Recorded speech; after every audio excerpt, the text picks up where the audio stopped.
You are watching LOC Times.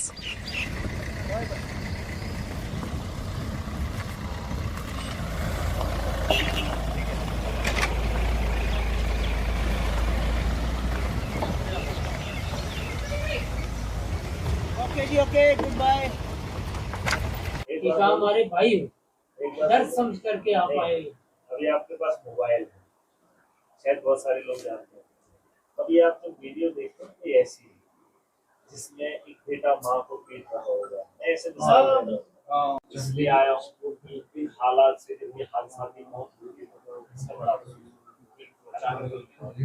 आपको तो पता है कि एक बार आपने पार्लियामेंट में असेंबली में भी बोला इसके बारे में, वो इनके करीब आते हैं। देखिए, जंग का माहौल बना, पाकिस्तान की गोला बारूद से बहुत सारा नुकसान हुआ है और जम्मू कश्मीर कई सालों से सहता आ रहा है। ये कोई पहली बार नहीं हुआ है, लेकिन जिन 15 लोगों की मौत पिछले दिनों हुई है, आखिरी बार हुई है, उसमें से एक घर के अंदर आए थे। कच्चा घर है, कच्चा मकान है, जंग के अंदर उनकी मौत हुई है, जिसे हम शहीद नहीं कह सकते। मैं तो सरकार से पहले गुजारिश करना चाहूँगा कि उसे शहीद का दर्जा दिया जाना चाहिए, क्योंकि वो जंग के हालात में अपनी जान गंवा बैठे। और दूसरी बात, इन लोगों के बारे में इंतज़ाम किया जाना चाहिए जिन लोगों की मौत इस हालात में हुई, जिन लोगों को भरोसा था सरकार से, जिन लोगों को उम्मीद थी सरकार से। सरकार की तरफ से अभी तक कोई भी रिलीफ नहीं आया, कोई भी रिलीफ नहीं आया। उनकी जान का मुआवजा आप दे नहीं सकते हैं, लेकिन कम से कम जो रिलीफ बनता है उनका, थोड़ी सी राहत देने का काम किया जा सकता था, लेकिन अभी तक वैसा कुछ नहीं हुआ। उन्हें लगना चाहिए कि हमारे परिवार में जब किसी की जंग में जान जाएगी तो उसके पीछे उसकी सरकार होगी, उसका मुल्क, उसका देश होगा। बड़ी बड़ी बातें मीडिया के अंदर, सोशल मीडिया पे करने से बेहतर है उन परिवार की बेहतरी के बारे में आप थोड़ा सा दान दे दीजिए। दान तो दिया नहीं, ना ध्यान दिया, तो करेगा कौन इन लोगों की खिदमत?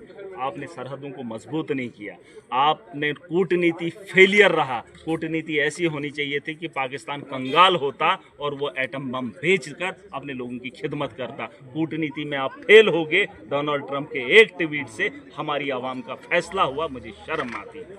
न कूटनीति आपकी है और न 56 इंच का सीना दिखाया आपने। टेलर के पास एक बारी फिर से देख कर जाना कि वो इंच कौन सा है। इंच अवाम के लिए नहीं दिखाना था, यहाँ के मजलूमों के लिए नहीं दिखाना था।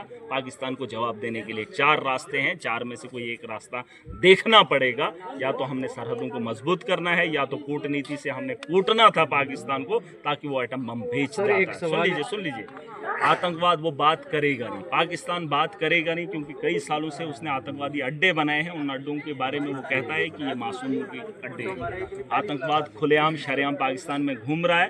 और उसके अलावा आखिरी बात बनती है जंग।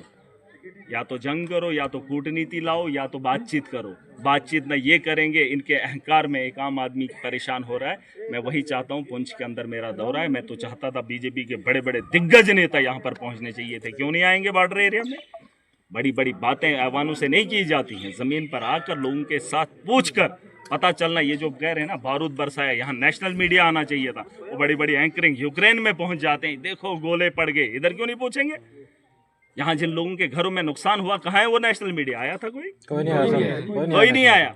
बड़ी बड़ी बातें मेकअप करने के बाद फिर टीवी डिबेट में बैठेंगे और बताएंगे कि हम लोग हैं डिबेटर।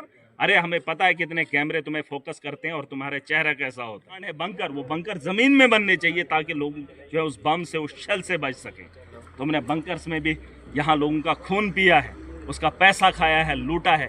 मैं यही बताना चाहूँगा, अगर थोड़ी सी भी शर्म है तो इन लोगों के बारे में सोचा जाना चाहिए। 15 लोगों की जो मौत हुई है, उन्हें शहीद का दर्जा, एक बात। और दूसरी बात, उनका मुआवजा तुम दे नहीं सकते हो, क्योंकि एक इंसान की कीमत कोई नहीं लगा सकता, लेकिन रिलीफ उनको मिलना चाहिए था।